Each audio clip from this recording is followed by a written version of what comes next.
आज इतिहास का क्लास शुरू हो रहा है। हम लोग आज इकाई 1 के यूरोप में राष्ट्रवाद का पढ़ाई करेंगे।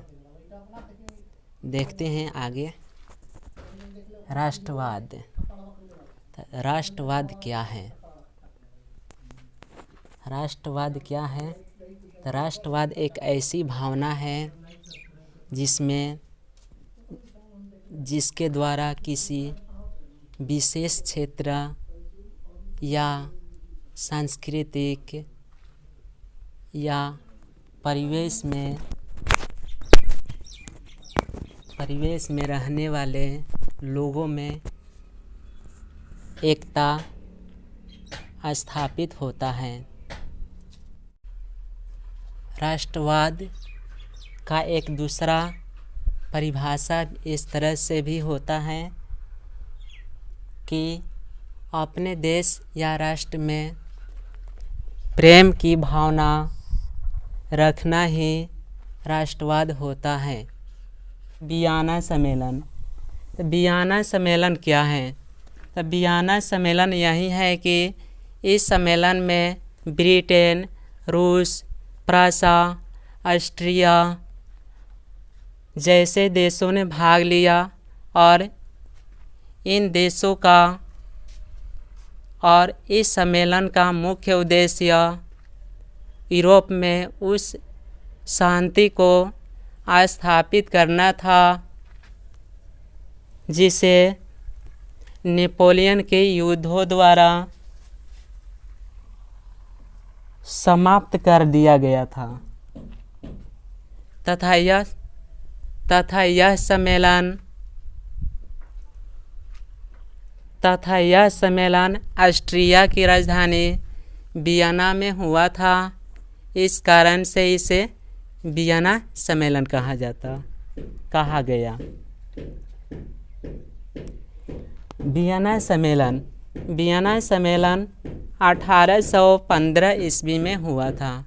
प्रश्न आएगा वियना सम्मेलन कब हुआ था?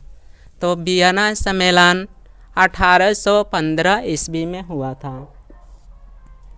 इसके बाद ऑस्ट्रिया की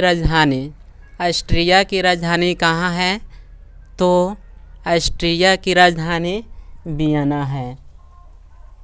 और एक होता है ऑस्ट्रेलिया। दोनों क्या हैं? अलग अलग हैं। ऑस्ट्रेलिया की राजधानी होगा कैनबरा और ऑस्ट्रिया की राजधानी वियना है। इसके बाद आगे देखेंगे मेटरनिख कहाँ का चांसलर था? तो मेटरनिख ऑस्ट्रिया का चांसलर था। नेपोलियन ने फ्रांस का सम्राट कब बना था? नेपोलियन ने फ्रांस का सम्राट 1804 ईस्वी में बना था। इसके बाद फ्रांस की राजधानी कहाँ है? तो फ्रांस की राजधानी पेरिस है। और फ्रांसीसी क्रांति कब हुआ था? फ्रांसीसी क्रांति 1789 ईस्वी में हुआ था। गैरीवाल्डी कौन था? गैरीवाल्डी पेशे से क्या था? गैरीवाल्डी पेशे से क्या था? तो गैरीवाल्डी पेशे से नाविक था। गैरीवाल्डी पेशे से क्या था? एक नाविक था।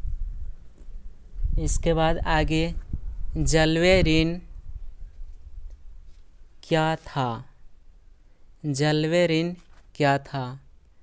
तो जल्वेरिन एक व्यापारियों की संस्था था।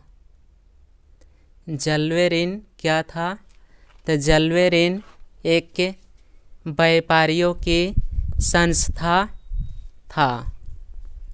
आगे देखते हैं जर्मन राइन राज्य का निर्माण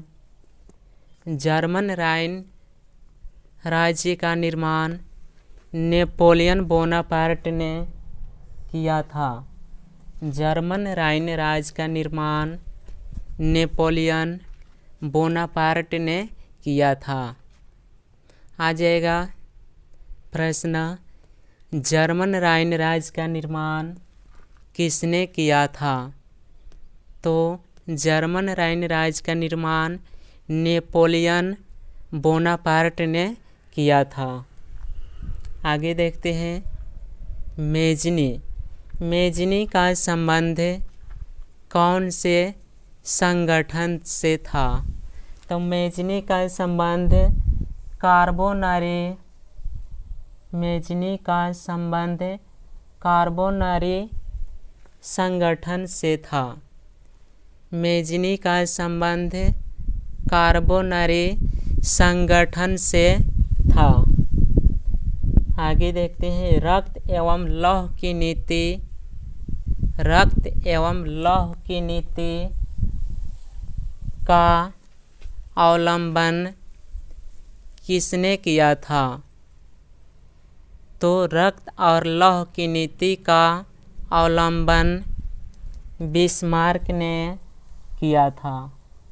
रक्त एवं लौह की नीति का अवलंबन बिस्मार्क ने किया था। आगे देखते हैं एड्रियानोपुल की संधि। एड्रियानोपुल की संधि कब हुआ था? एड्रियानोपुल की संधि कब हुआ था? तो एड्रियानोपुल की संधि 1829 ईस्वी में हुआ था। और किस देश के साथ हुआ था? तो तुर्की देश के साथ। आएगा प्रश्न, एड्रियानोपुल की संधि कब और किस देश के साथ हुआ था? तो एड्रियानोपुल की संधि 1829 ईस्वी में तुर्की देश के साथ हुआ था।